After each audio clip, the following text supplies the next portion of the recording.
Hey guys, it's Crossroads here. I had the opportunity to interview Leif Abram. He's the co-CEO of Public. I've got a referral code in the comments if you're interested in checking out the platform. As always, thank you for tuning in and subscribing. I really appreciate you coming on, and I'd love to pick your brain with a number of different topics. But just first, for somebody that's maybe not quite as familiar with yourself and also with Public, can you tell us just a little bit of what led you into co-creating Public, because it's not like every day somebody wakes up and is like, Mhm. hey, I'm going to create a brokerage today. I hope not. um, yeah, hey, first off, Public, if anyone doesn't know, so Public investing app, we are really kind of focused on these two pieces. Number one, give people, more opportunities to grow their wealth. And so go really multi-assets. You can do stocks, ETFs, crypto, treasuries, corporate bonds, options, and a few other alternative things that you can all do on the app. But that really kind of create more of like a multi-asset portfolio. And then on the other end, we try to do a lot of work to really create a lot of context around companies and the markets in the app. And so we have a pretty big focus on like fundamental analysis. And so, for example, we've launched Alpha, like an AI agent where you can literally, swipe down, ask any question about the stock. And then also Alpha will, for example, give you things like insights around companies while they're moving and stuff like that. We can talk about that more later. But this is really kind of, if you think of Public as a platform, like the main kind of focus, right? And then myself, originally from Germany, that's where the beautiful accent comes from. Apologize in advance. No, But it's great. been in the US for a long, long time now. So more American than German by some regards. And exactly, and like the way like Public really came to be was when we looked at really the investment platform offerings for like, call it our generation of like digital natives, like people that grew up with a cell phone around or with the internet around. A lot of the platforms were really heavily focused on speculation, and we thought that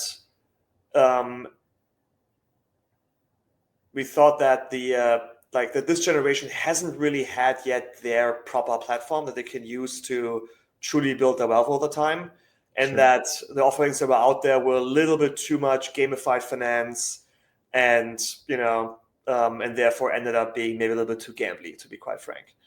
And so we saw this opening to really just build something that had a little bit more of a serious angle to it. But when I say serious, I'm not saying like someone who's like a professional, but more essentially people that from a mindset are serious about their money, are serious about growing their wealth, and essentially building products for those people. Sure. No, that's a really good explanation, and we won't name other broker names, but no, I'm excited to have you here. And honestly, like if somebody's watching this, like it's awesome that we live in this day and age where there are multiple companies like yours, and yours has a few differences as well. As I was looking at the product list and reminding myself of the features that Public has to offer. But it's just great for us consumers because when I first tried to break into markets back in 2020 or not 2001, boy, there were not any tools out there. In 2008, it was much less than now. So this is great. I appreciate what you're doing, and even if someone isn't trying Public, what you guys are doing, it's causing others to be forced to innovate and actually build products that consumers Yeah. like. Definitely want to talk to you more about your AI product. That actually fascinates me. Alpha Yeah. does. I love the name too, but we'll maybe get to that at the end. But yeah, Yeah. definitely want to hit that piece. So Yeah. as far as 2024, congratulations on your numbers. You made a post on X, 100% revenue year over year, 286% annualized, 99% increase in assets under management, and almost a perfect uptime, just about there. It'll just be up there. So we'll just call it perfect. So I'm kind of curious with brokerages. I know a lot of your success, part of your success is tied to just being in a bull market, and of course, crypto doing well. It's a newer product for you since I think 2023. Where do you see cyclicality in Public, and do you think that as you add products and features that things will get less cyclical over time, or do you think that's always going to be pretty severe? Yeah, you can think about it as like the cycles essentially put focus on different types of asset classes and products, right? When rates are high, fixed income and cash yield products do really well. When rates are low, more risk on assets do well. equities, options, crypto likely, right? Things like that. And that's kind of like how the cycles go, right? So for us, we've always thought about it as, the more, from a business perspective now, like the more multi-asset we are, on the one side, yes, people can build more diversified portfolios for themselves and have more opportunities. But also what that creates for us as a business is it takes volatility out of the business.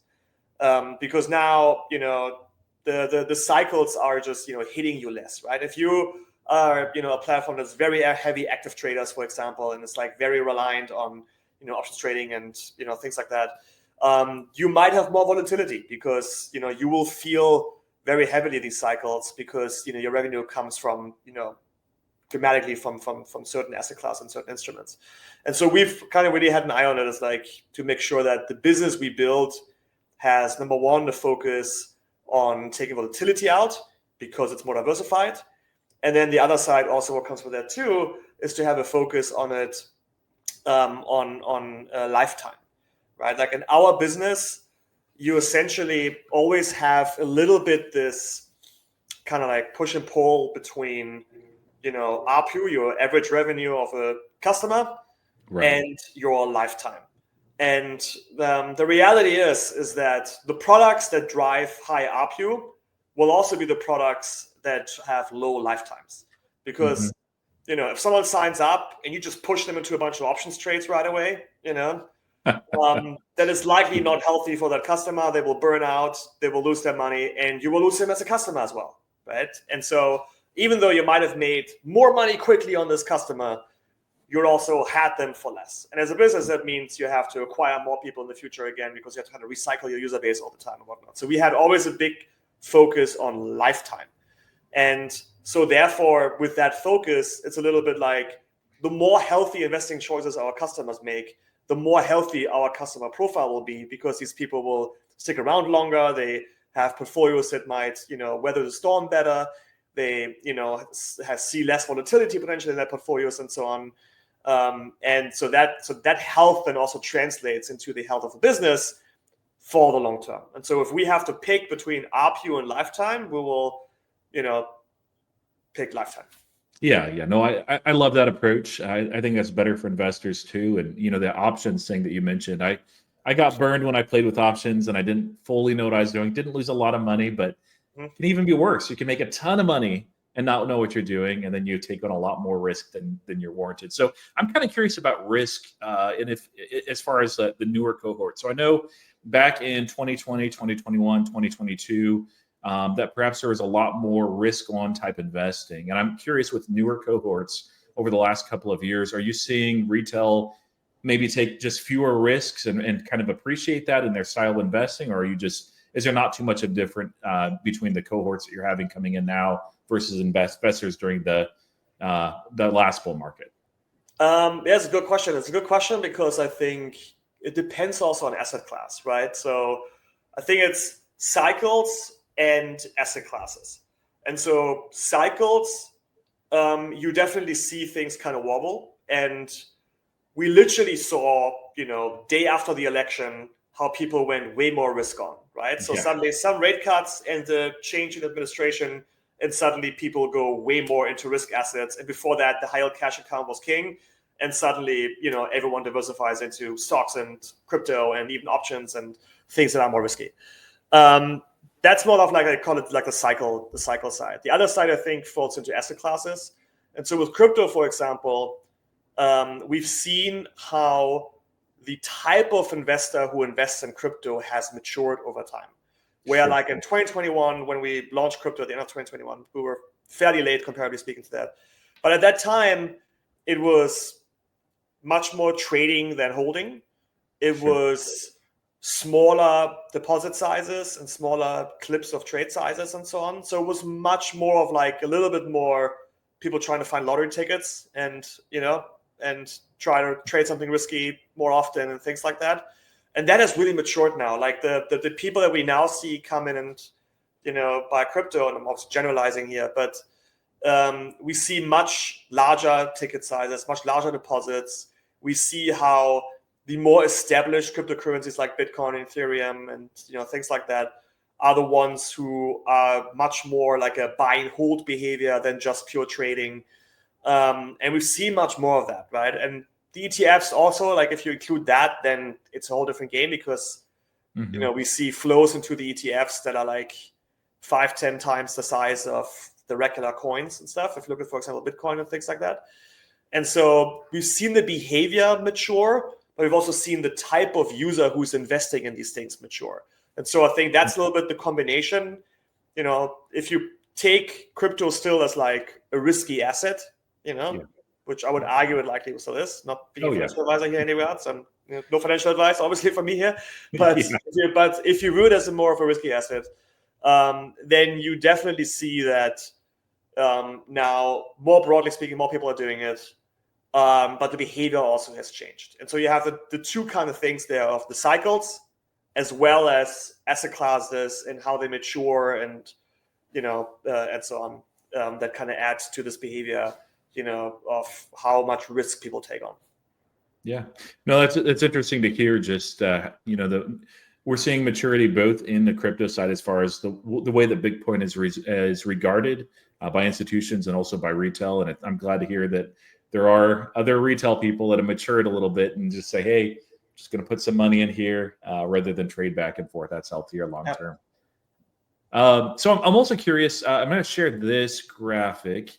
This is, for you guys had published this late in 2024, showing product velocity just really ramping in 2024, also 2023 as well. And there's a lot of features that you guys have launched. And I'm curious, over the last couple of years, is there one in particular that you're just like, I absolutely love this feature, this product, this side of our business that we've ramped?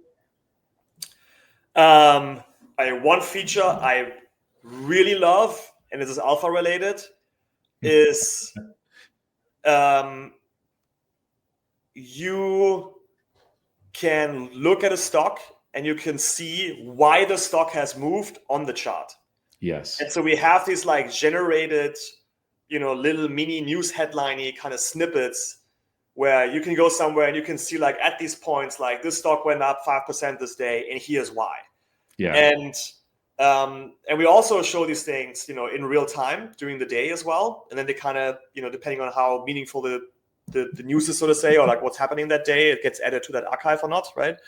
But that has been awesome. And I find myself opening public and checking out certain stocks in order to see what's going on. And so where suddenly public is not just a place where I go to like place a trade, but it's to go to a place for me to experience the markets and to see what's going on. And I think that kind of context layer that is added to the platform through something that's like very bite-sized and easy to comprehend and so on, I love. Like I use that all the time. That's like one of my favorite features. Yeah, no, I get asked all the time is like, why is this stock moving? Why in half the time I have no idea until I start looking. I'm like, okay, well, it could be this. And some of the times too, the natures of the market is the stock is just moving. There's no catalyst. And you can squint hard enough and maybe find something. But I really do like that feature, especially in the historical context, because at least with other platforms, I have to look at the chart, then try to like, okay, what was the catalyst? Oh yeah, was that the yen carry? Let's see. Oh yeah, that was the yen carry. Or yes, exactly. No, this was this news that came out that was, and so it's nice to have that all in one setting. But so let's go ahead and talk more about AI and Alpha and specifically. So that's just one of many features that Alpha does. But maybe we'll talk about a few other features too. But how do you guard against hallucinations when using Alpha? Because it could easily pull up an unrelated article or unrelated event. Like even we humans do that from time to time. So what is there in place to kind of guard against that? And it depends on what it is. Like how you can think about it is Alpha essentially is built in a way where there's the LLM that is essentially mostly used for natural language interface. So you can just like talk to it like a person, and for things like summarizations. But we don't really use it as a source of data, right? And so what we instead do is essentially, you can think about it as like, we are the brain. We have our own data and our own kind of databases and then we have a GPT layer on top that kind of accesses that. And that alone already brings hallucination very much down, because you're not scraping a website somewhere, but you're actually accessing directly a table that has a very clear number. Mhm. And so those are first of things that from when you ask for like certain metrics or something that obviously help to bring hallucinations down. I don't want to say close to zero, but to a very, very great degree. And then we have fallbacks where like you might fall back to like a more GPT kind of layer as well if we can't find something and so on. But generally speaking, if it's about metrics, it is our data that is structured, that lives with us, that it accesses, right? So it's not the regular just ChatGPT built in. And so that's really helpful, right? And then when it comes to things like more live kind of news sources and so on, we check multiple sources. And so it's not just one, but we check multiple sources. And by that, you have a little bit of like, kind of like double entry accounting. You have a little bit Right. like, multiple things there. And so if we see that something matches up, then obviously the chance for that news to be real, for that event to be real, obviously goes up. And then, summarization kicks in, et cetera, et cetera. And so those are the types of things that, we kind of use to make sure the error rate is low. Yeah. And there's a lot of other features too with Alpha. One of those is you can ask it questions and interact with it as a consumer or customer. What are some of the questions that it's particularly built to address or talk about? And can you tell us like how you kind of arrived with that, with looking at even building that functionality in there? Because that's something that I think Public does very differently than anybody else right now. Yeah, I mean, it develops every single day right now, right? It really very much started with a quick way to grab numbers around a company. That's where really it started, right? We had a few data sets that were also just unique to us. Like 3 years ago, we purchased a company that essentially was, scraping SEC filings to turn custom company KPIs into structured data. So if you look in public at, Tesla, for example, a random company, no financial advice, that you could see things like, how many cars have they shipped and so on. Not just revenue growth, but like, more KPIs that are more unique to the company and stuff. Sure. And so it started with like that. And it started with a sense also of like, make sure that it can grab and generate good charts that are actually readable and useful and things like that. Then the second piece really fell into, okay, can you get an overview of things like analyst reports, and what has been said in an earnings call, and so on, to kind of get a little bit more, not just into the numbers, but also just into the call it qualitative, research and information that has been built around these companies.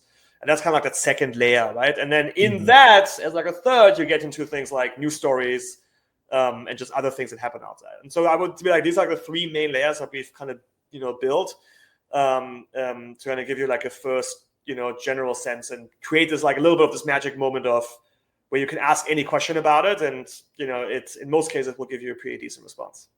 All right, that's awesome. Yeah, another feature. So I'm looking forward to playing with these quite a bit. And this next feature that I'm mentioning, I love it. Just the design and idea of it too. It's being able to take a picture of your watch list and then giving that to Alpha, and Alpha will create that watch list for you. Because I plan to try out your platform. I looked at it. It was years ago. I think it was back in 2021 for the first time. So, but that's one of the things where if you're moving from one platform to another, you have the things you want to watch. And it's just so great to not have to go in and like, okay, I'm going to type Tesla. Again, not financial advice, just like you're but, typing all that, looking that up, adding it to the watch list, and then going to the next one, and then ordering it how you like. So I'm just kind of curious. And also just like for context for the viewers, right? Alpha as a functionality exists within the public investing app. And it's like built and weaved into all the different places of stock pages and your own portfolio and things like that. But then we've recently spun it out as well as a pure watch list app. And think about it as like your Apple stocks app with AI superpowers, we often describe it. Yes. And we've really, launched that as like a second thing. Also as something that's like our first app that's available internationally, not just in the US. And it's a little bit of an experiment, to be quite frank, right? And we'll see like where it might, suddenly create a bigger user base in which markets and so on. But in that, in order to onboard it very easily, basically create this functionality of being able to just like take a screenshot of your Apple Watch list or your other trading app you might have or whatever, in order to import that by just uploading the screenshot, and then it generates your list and such.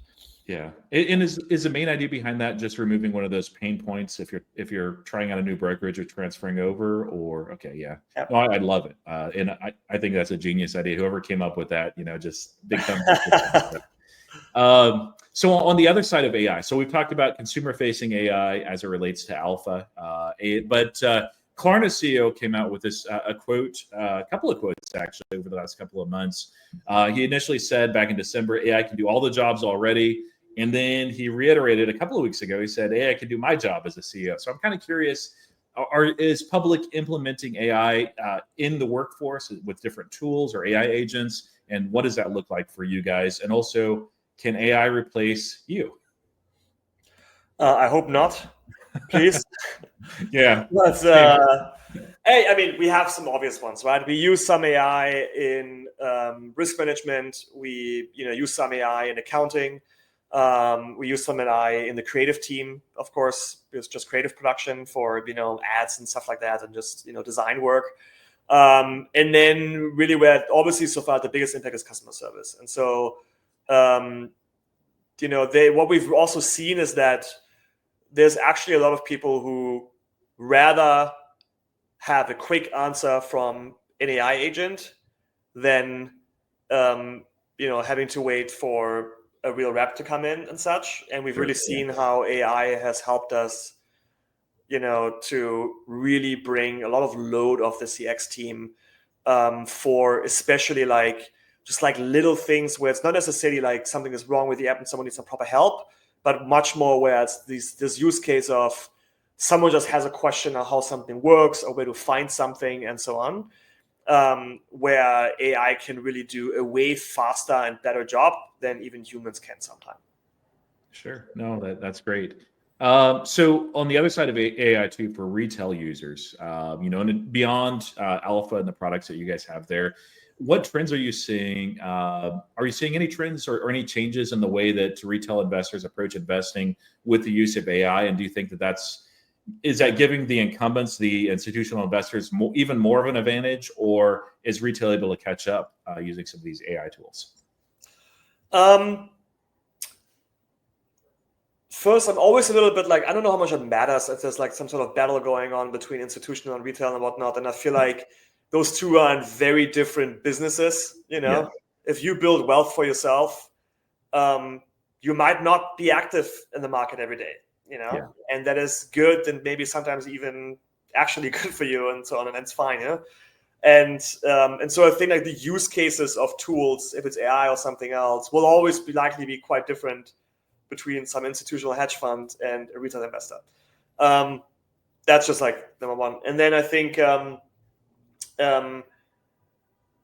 what specifically things like Alpha do, just speaking of our own experience there, is it changes how people think about research. First off, I think people do more research because it's easier accessible. But also research suddenly falls more into these bite-sized moments where let me just ask this real quick.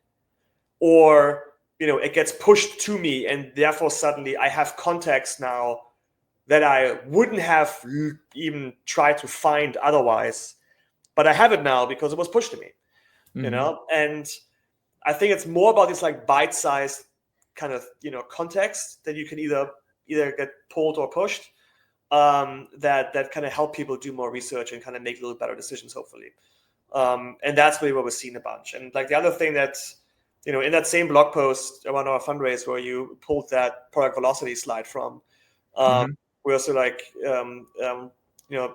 about this number where 25% of interactions with Alpha lead to a trade within 3 hours.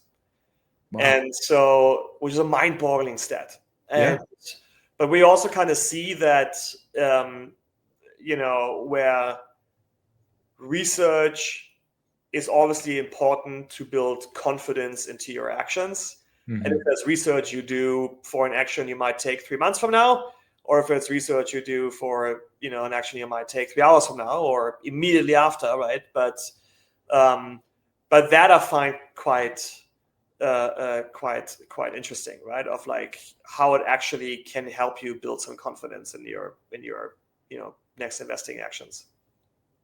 Oh yeah, that's helpful. Yeah, I can't wait to see, between, what you guys are doing at Public, competitors, and just generally AI tools, how that will really help retail side.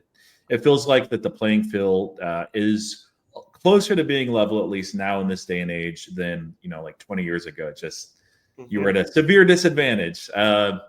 But that being said, so one other thing I wanted to ask you about AI, and I got this quote, I don't remember if it was from you or another person at Public, but about solving the information flow. That's a real challenge over the next 10 years in AI. So I'm kind of curious how that relates to what you're doing at Public in the future with AI tools and what trends you're seeing in the industry as well. It was not me who said that, so I'm trying to interpret what whoever that person was thinking about that. But the one thing that we're already seeing, and I don't know if that really answers that specific question there, but like is unique data sources. And what are other things you can find that is valuable input into your investing decisions? And finding those unique data sources, or even just creating that data in some way, I think is going to be a big challenge, because all the smartness of these AI models in investing, I think, will be heavily reliant on the information these models actually have access to. Right. And if everyone just has access to the same generic information of financials and earnings calls and analyst reports and whoop, I would argue we would have kind of reached the ceiling now already. And so I think the next kind of leap is really coming from these like other unique data sources that might not even exist right now and have to be created from scratch. That's interesting. Yeah, data is becoming, especially to be able to infer these LLMs, like just very, very valuable. So what you guys have access to is in your own data is just very useful, especially in your context, but could be for others as well. So we talked about alpha and AI, and that's one of those things that I think is distinctive with Public. Another is, and this is the one I think most people are familiar with, is options. Specifically, you offer a 50% rebate. Basically you share half of the revenue with those like myself that are doing options trading. And the number one question I see when somebody hears that and learns about it for the first time is, what's the catch? So tell us, why are you doing this, and what's the catch? Yeah, I'll have to take one step back. And so first off, as a company, we have always valued transparency a lot. And as generic as a corporate statement as it sounds, like I really mean like trust is everything in our business. And I think transparent and like trust is built through actions over time. And transparency is one of those actions that can help build trust. And, we are a younger company, right? We launched 5.5 years ago. An old incumbent with the, decades or 100-year history they might have or whatever, right? Will always have like a certain gravitas of trust because they've been around for so long. And And so for us to build trust, we have to show it by our actions. And we have to make sure that people recognize it and see those actions. And transparency, I think, is one of those actions that is very important. Now, in 2021, we went off payment for order flow on regular equities trades, right? Stocks and ETFs and so on. And for the people who don't know, payment for order flow is essentially, a market structure thing where, a broker sends your orders to, a so-called market maker to just execute that trade. And that market maker wants to accumulate flows to themselves because they want to make money on the spread of, matching those trades. And therefore they pay brokerages to send that flow to them and not to someone else. And therefore it's called payment for order flow. Now, we have our opinions on like what that does to just like market structures, because, there's just, first off, always, in the market structures, those market makers, they don't have to report these trades to the NBBO, the National Best Bid and Offer, which is the price you see in your stock app when you open the stock app, right? And you see Apple or whatever stock is trading at $100 right now, whatever the price might be.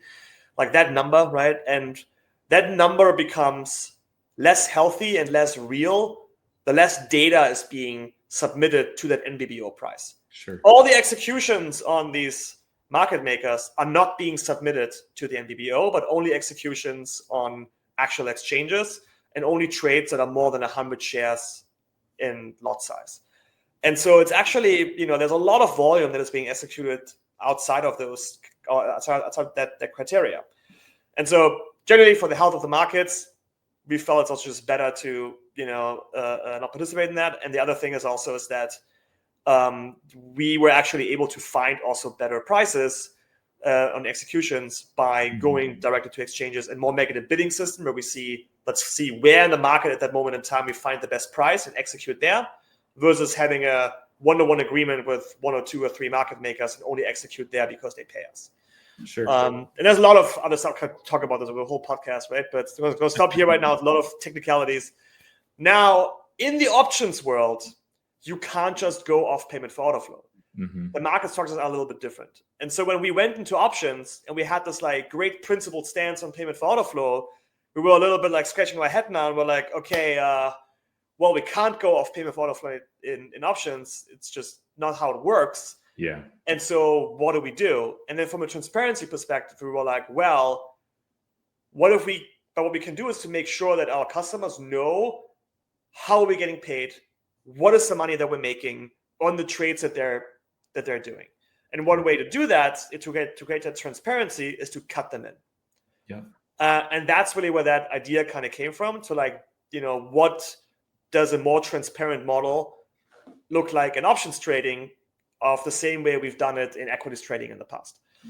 And that's really where we came from, right? And so in that, we essentially, give people part of their cut, so to say, off the payment for order flow revenues that are being generated by people trading options.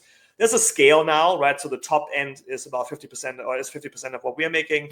Sure. So you kind of know exactly, if you're on the top end, you know exactly how much we make because you make the same money. And it's a little bit now based off, trading volumes. The more you trade, you kind of get into a different tier. There are 3 tiers and stuff. Okay. But that's where it's coming from. I know this is a long kind of rant I just did, but I felt the context was hopefully a little bit helpful. But that is helpful. Yeah. No, I appreciate that. And that's one of those things where, people are like, wait, I get paid to actually trade options. It's like, yes, but it's good to have that context. And the big thing is always, the first question is if you don't know market structures, which as a usual investor, why would you? No. The first question is, where does the money come from? Exactly. It's free. There's no per contract fees. There's no commission. So where does the money come from? Right. And so you have to first understand that there's a thing like payment for order flow and blah, blah, blah, and they're getting paid. And so, it can get a little confusing and complex. So totally get it. Absolutely. So yeah, we talked about AI and alpha being a differentiator, the way that you guys approach options trading. The third way that I see you guys as being really distinct is bonds, and a little bit more focus on bonds than a traditional platform. And so specifically, and correct me if I'm wrong, I believe you guys are the first to actually launch, or at least company of your size, to launch fractional trading for bonds. So I'm just kind of curious on, well, could you break that down, what that means, why you create that product, and what kind of traction you're seeing in that new offering? We had some rate cuts already, but generally speaking, rates have not been this high since the invention of the iPhone. Yeah. Just put it in perspective, right? Yeah. And so there has actually been a whole generation of investors for who fixed income and bonds has been pretty much irrelevant when they grew up as investors and had the experiences and whatnot. Stocks were king, and that was the one thing, and that has changed obviously with in the last few years in this higher rate environment, and that suddenly made things like high yield cash accounts a thing again, and in extension, treasuries and corporate bonds. Now, we obviously launched as a general bond offering. You can just buy single bonds and of all the companies and all the treasuries of the US government and so on, and just a way for you to kind of get some yield on your cash and and so on at a, comparably speaking, fairly low risk profile and so on. Sure. Now what we still saw is that it's one of the oldest asset classes, but it's also one of the newest to most people. because of that, irrelevancy for such a long time.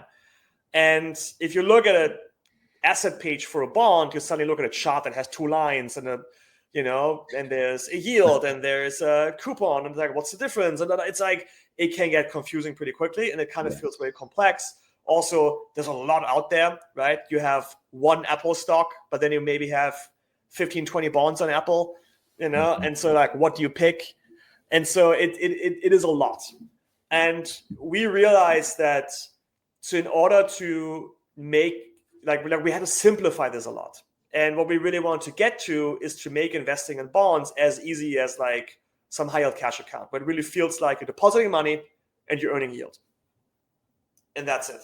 Yeah. Now, usually bonds have like a minimum of roughly $1,000, in some cases, in some brokerages, even $10,000 to invest in a certain bond of a certain company.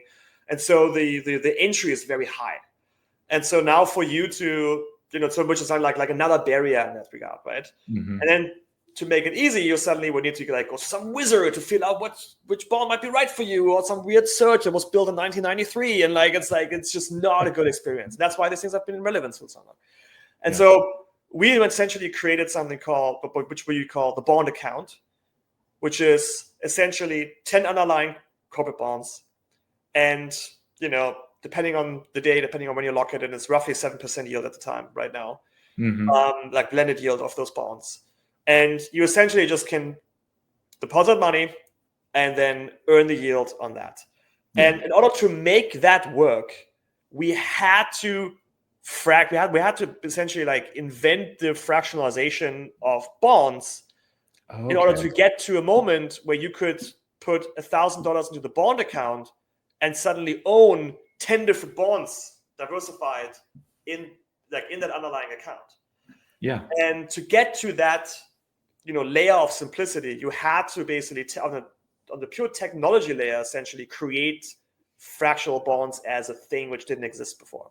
And so, we worked literally over year and a half, 2 years with, together with a team from Apex and another, company that's it's called Moment, that's, we kind of, helped initiate in a certain regard, to really build that infrastructure first to make it possible for fractional bonds to exist. And then from there, we built the bond account on the top of the ability to even make fractional bonds being a reality and such. And so fractional bonds is essentially more of a means to an end to get to a simplified outcome of a bond investing experience. It is as simple as deposit money, earn yield. Yeah. No, I appreciate that. I didn't know that explanation. That's great. Necessity is a mother of invention many times. And yeah, totally. Yeah. So something like 15% of investors on the retail side own bonds in their portfolio.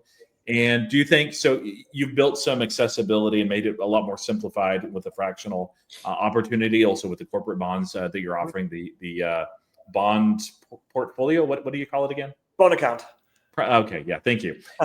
So I'm curious if you think that the lack of participation in the average person's account, is that a lack of knowledge of what bonds are? Is that a lack of accessibility? Is that just they're chasing higher yield in a bull market, or where do you see that falling, and what do you think will change over time with bonds? Yeah, I mean, first, I think it's a thing with age, right? Like the older people are, the more risk off they want to be with their money, and the more they're in preservation mode of their money, then they are in growth mode, right? The younger you are, the more you take risks, likely, the more you're in growth mode, right? If you lose some money, you have more years in your life to earn it back. Like it's like that kind of principle, I'm not saying that we should do no investment advice, but just generally speaking. Sure. And so I think first off, you see that at least in the old world, bonds tended to be more of a product for older investors. Now that skews itself also on the other end for something that's more driven by financial advisors, right? Where again, hard to understand. You have to pick which bond to invest into and whatnot. And so self-directed investing into bonds has been, I think, a very niche topic. And you really had to know this stuff and want to go through it and kind of nerd out about these things to really do that stuff. And also because, let's be frank, those experiences in all the incumbent brokers, it kind of sucked, Yeah. Go to one of the incumbents and try to buy some bonds. good luck. Like it's, you want to hit your head against the wall, like, and so I think all of that kind of plays a role then. So I'm curious how it's going to be with, I know in like the neo broker space, we're still, kind of the first to really have rolled it out, and to also create this like more simplified way of how to own bonds through things like the bond account. And so we'll see how that's going to develop over time, right? But I think the other thing is also bonds are a pretty cyclical thing because Yes. they're good when rates are high, right? And if you go into a low rate environment again, like you're not going to see many people buy bonds. Like, why would you? And and so what's interesting now, obviously, is that for what I'm seeing is like consensus is currently that people think there's going to be 2 more rate cuts this year. But we are on a track of rate cuts, right? Mm-hmm. And so yields, generally speaking, chances are they will only go down from here for the foreseeable future. And so more and more people, what we see really is going into this concept of like locking in a yield for the next 5-7 years. And that's exactly also what like the bond account, for example, does, right? It helps you to like lock in, that yield. Like if you see today bond account, has a yield of blended 7%, right? If you put money in today, then you'll lock in that yield, right? And no matter if the Fed cuts rates, that you're going to get that yield, right. Especially if you hold to maturity, of course. And that is a concept that I think more and more people are just kind of finding out and learning now, as they kind of learn about the asset class more, because it has been relevant for such a long time for them.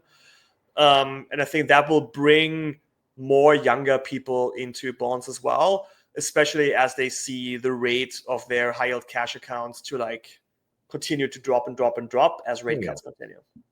Yeah, and I especially appreciate you have a diversified corporate bond package there that's available for people to invest in, that gives you that higher yield.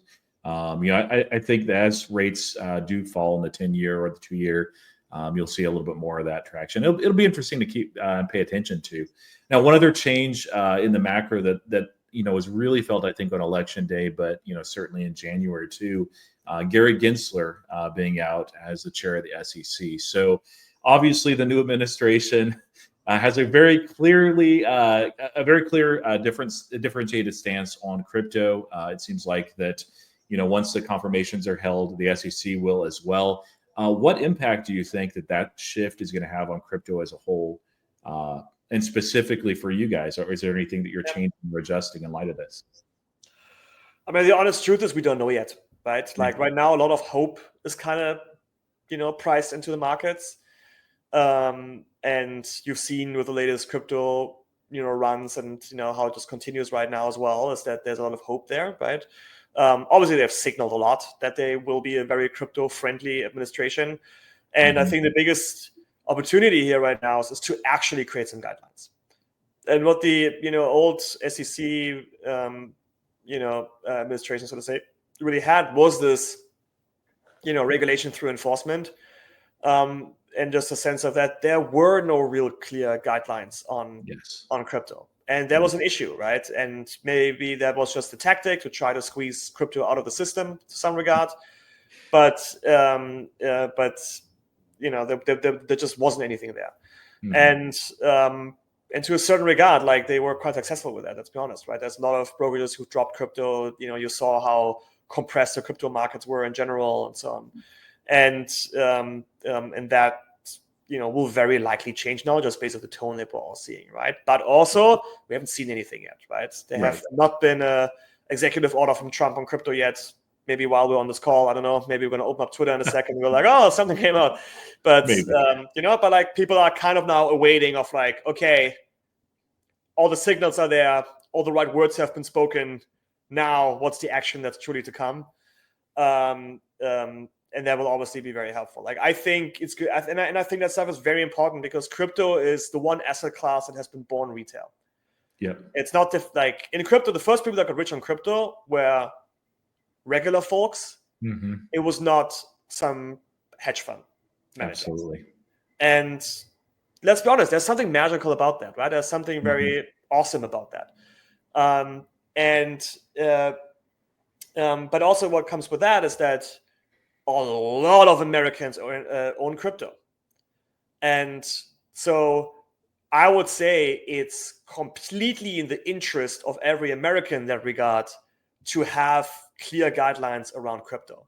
And what, if your personal opinions on meme coins and how speculative the asset class might be and whatnot, like all good, but also everyone can make their own decisions, and it should be in everyone's interest to have guidelines that help even companies like ourselves to, make this asset class better, safer, build more context around it, make sure people know what they trade, people understand it better, etc. And, I think we should all have a big interest in making more of that happen. Absolutely. So one last question, and then maybe we'll wrap up here is how, so your platform is, built on transparency. You're trying to, build an investment platform that investors can use and be very successful. You have that long-term vision. Definitely not trying to, gamify or milk every last drop of revenue from your users, because you see it's a symbiotic relationship. So I'm kind of curious on how you balance that with, some of the crypto offerings, which we won't like name any ones, but there's some at least that most people see as just meme coins or altcoins versus Bitcoin and others. So where do you draw the line as far as like what to offer? And also related to that, the events contracts. I saw an earlier interview where you showed some hesitancy towards offering events contracts and election betting. And then you launched that as well, I believe. Correct me if wrong. No, we haven't. We haven't. No, you have not. Okay, so no, we haven't. I'm mistaken then. I apologize for that.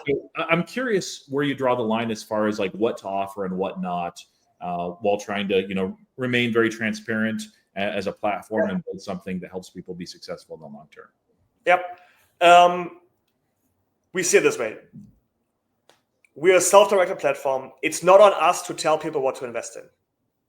Everyone should make their own investing decisions, and they should see what to invest in. We want to give people as many opportunities to grow their wealth, which means as many asset classes and so on. That includes cryptocurrencies. Now, where we see responsibility for ourselves is the context we can give people around those asset classes, around those assets, right? Like, for example, we launched something it's called safety labels, where, if something is more risky, called like an inverse ETF, for example, or things that might need more context, or something that's just like a very highly volatile stock or crypto or whatever, we actually give people, labels and disclosures in the experience to try to educate them about those risks and stuff like that. We try to give people a lot of context with alpha and things like that around the fundamentals of a company, or, certain things that are happening in the markets and so on, so that when they open up the app, they don't just see a red line that goes down to the right, but they also see why it goes down to the right. Very helpful. And therefore, help people have some context and maybe, help them to not make too many emotional decisions and versus stay as rational as you can be as an investor. And that's where we see our responsibility, really. We're not a financial advisor. We're not here to give financial advice. And, maybe in the future we'll go to some more managed advisory type of products, but right now we're not. Okay. And and that's kind of like principally like where we sit, And then, sure, there's a bunch of meme coins where I personally look at it and kind of scratch my head, gonna be honest. But I got to keep my personal opinion on this stuff out of, the businesses, right? Yeah. And I think it's quite important to try to keep that separation to some regard. I think it's important that as a company, you got to have principles, but they have to come as the company of how you run the business and, the way you conduct business and things like that. And as a founder, of course, some of those might be, impacted by your personal opinions, sure. But I think you have to really watch out, to have your personal opinions too much suddenly create an environment where my personal opinions suddenly have an impact on what people are allowed to invest into, for example. That should not necessarily be the case, right? And to be quite honest, that would maybe be quite un-American if you ask me. So yeah. Otherwise, you'd have okay, these are the 8 tickers that you can invest in. That's not much of a choice there. So it is great that you allow people to make their own choices while also informing them of here's some more information that you might not consider. It's not just a line in the chart. So I guess I have one last question actually. So 24-hour markets seem like the way that we may be headed in the near future. I'm curious your thoughts. Is that a good thing? Well, obviously that's a good thing for you guys, but is that a good thing for retail? Is that a direction you're excited to see, or is there some caution there? Yeah, I mean, like that stuff is still pretty new, right? And Yeah. what you've always seeing with these extended market hour windows is that liquidity is always different. You have different participants in those markets. Spreads are wider, in terms of the quality of the executions when you buy or sell an asset, and so on. And so the main market hour window, at least for the foreseeable future, is always going to be the most, I would call it, maybe it's wrong, but I would call it a quality window to conduct trading business, right? Absolutely. Of liquidity, of spreads, of who's participating, of the assets you can trade, right? Mm-hmm.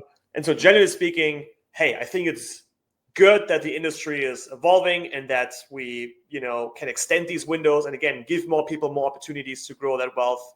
And, like there were times where as a retail investor, you couldn't trade after hours. You would see an earnings call, something pop, and you could not act on it. Only, most institutionals could, or like really rich people that have access to those tools. Like, and that sucks. That should not be the case, right? Like, Yes.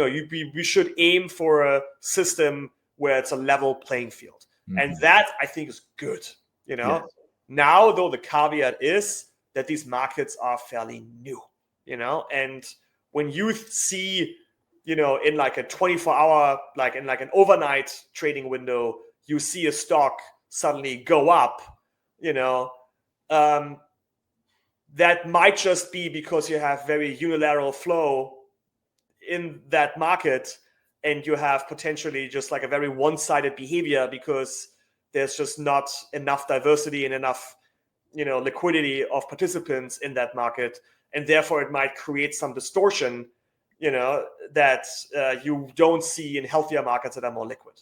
And so, you see screenshots go around Twitter of like a stock that suddenly goes up in the after, like in the overnight, and I think people have to be aware that that might not actually be where the stock will trade when it truly, so to say, opens for the regular hours at 9:30 in the morning at Eastern Standard Time.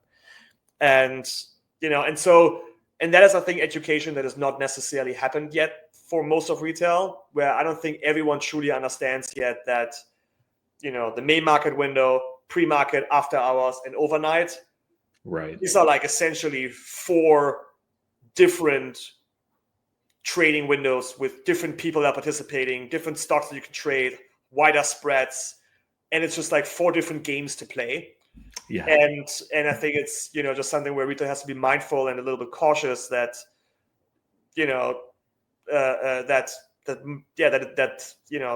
there's potentially some risk to be considered, and that, these are not the same thing, at least not yet. Maybe in the future we get to that liquidity and it would be awesome, but not yet. Yeah. No, I love that perspective. Is one that I share too, and I appreciate you sharing. And of course, coming on and just sharing, just about your platform and who you are and what's coming in the future. It's an exciting time that we live in. Thank you again for your time. Really appreciate it. Cool. Awesome. It was fun. Thank you.